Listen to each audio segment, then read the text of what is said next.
Introdução ao Antigo Testamento, Bíblia Hebraica. Palestra 10. Lei Bíblica, os corpos legais de J.E., Êxodo.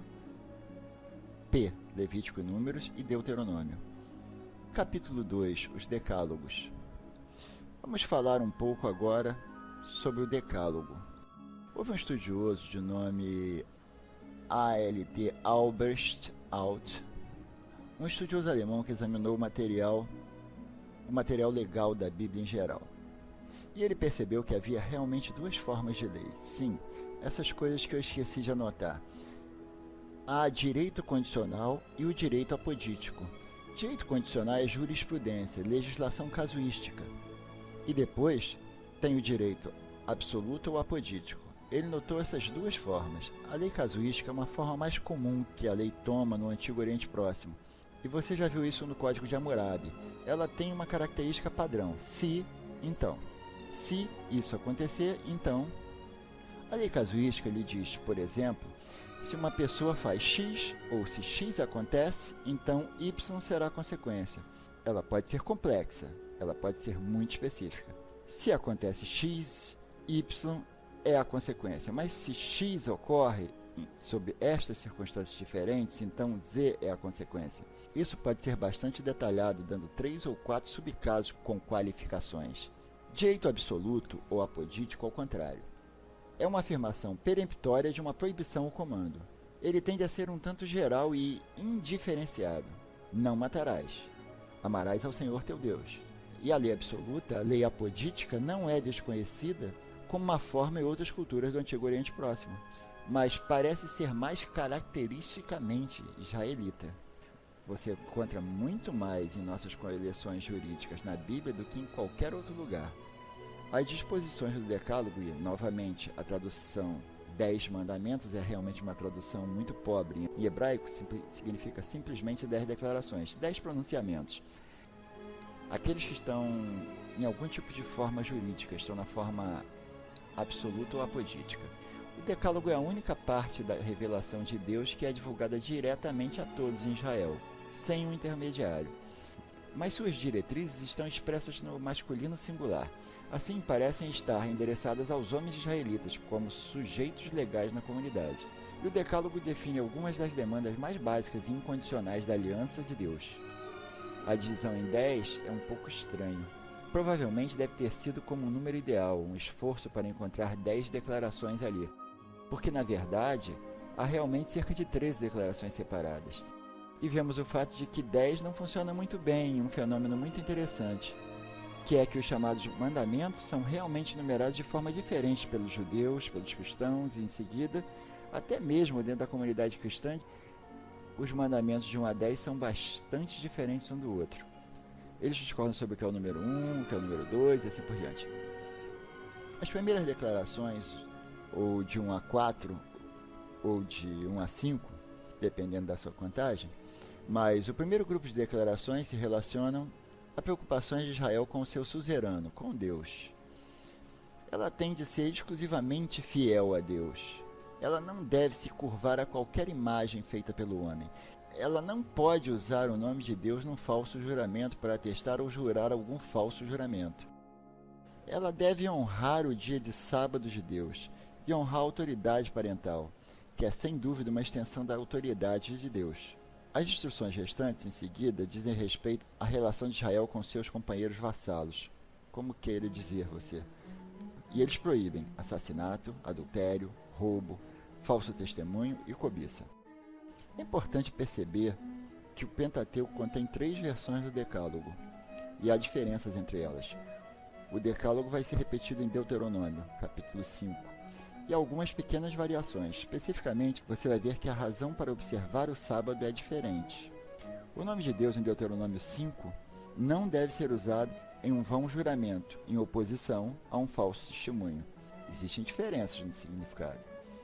E há mais algumas diferenças também na linguagem. Então, o que devemos fazer com isso?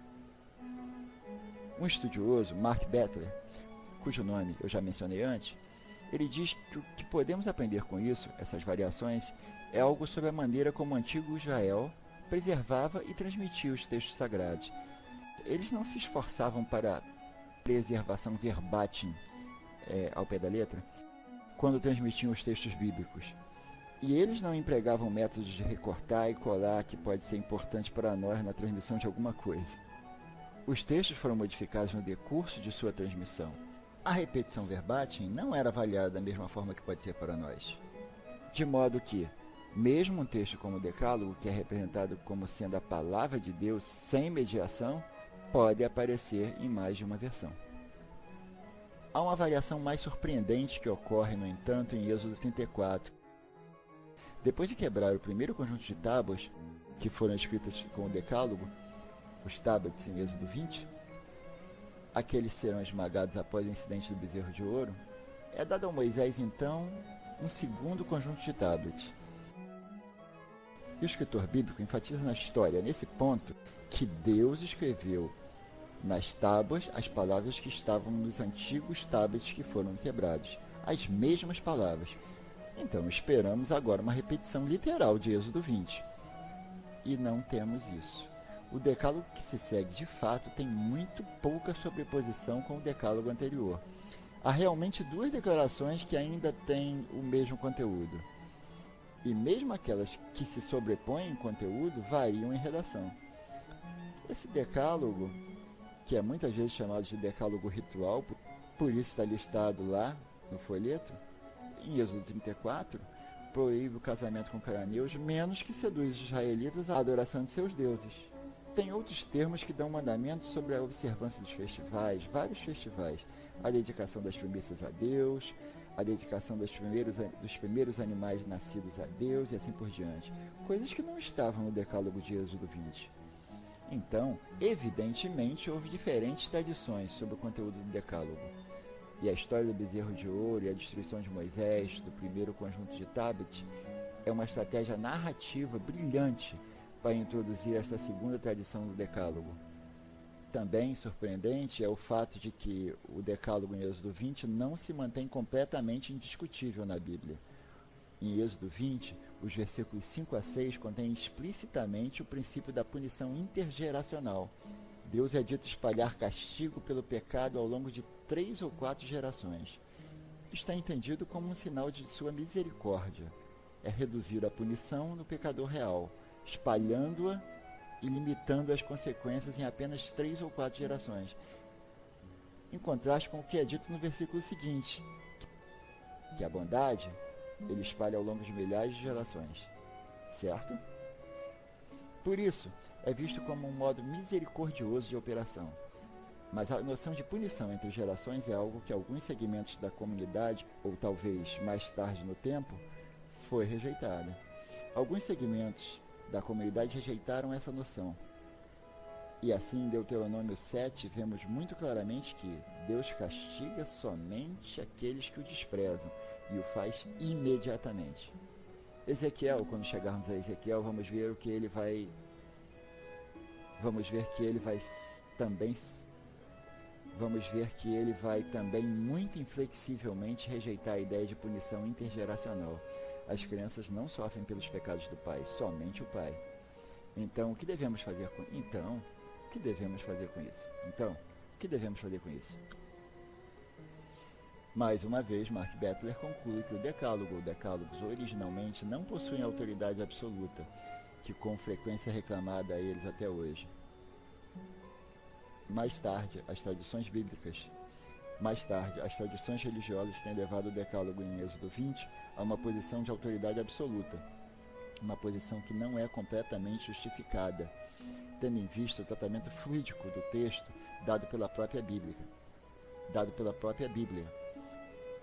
ao texto decálogo e ao seu conteúdo, e sua oposição posterior até mesmo a um de seus termos. Assim, a alegação de que a revelação do decálogo de Deus foi fixada em forma, as palavras que vemos em Êxodo 20, por exemplo, é imutável na substância, não é uma reivindicação que é realmente nativa ou mesmo justificada pelo texto bíblico. É uma imposição ideológica mais tardia sobre o texto.